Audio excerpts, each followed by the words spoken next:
I'm going to show you how to make one of the most classic and fundamental Chinese dishes, steamed fish with ginger shallots. But I'm also going to help you solve a problem that I always have when I make this dish.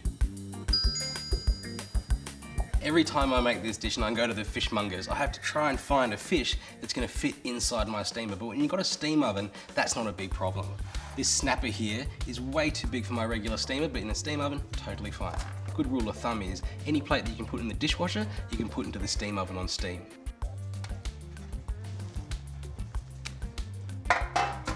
This has been scaled and cleaned, so I just want to cut a couple of little slits into the flesh of the fish.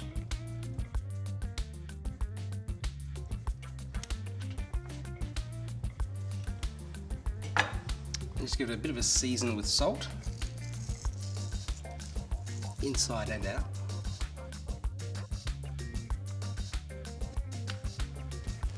Get that over into a plate. First, I want to mix together a couple of little seasonings for this fish. Just some Shaoxing wine, some soy sauce, and a bit of sugar. Get those into a bowl.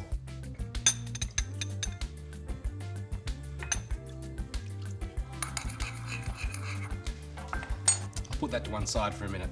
Now, just a bit of ginger. Some of that over the top, and also some inside the fish. And then lastly, some spring onions. Just want to trim off some of these stalks at the top here, and I'll put those inside the fish. These light green areas, I'll finely slice those and we'll scatter those on top at the very end. I'm going to put this plate straight into the oven because on full steam, the oven's only at 100 degrees, which means it's going to cook the fish perfectly and it's also not going to ruin the plate. ASCO steam oven's cooked with dry heat. That means it's about the closest to a bamboo steamer as you can get. All you're going to do is just set it and let it run. Now when the fish comes out of the oven, all I've got to do is just heat this oil up until it's smoking. I'm going to put on top of the fish some spring onion and some coriander, pour the oil over to release those aromas, and we'll be done.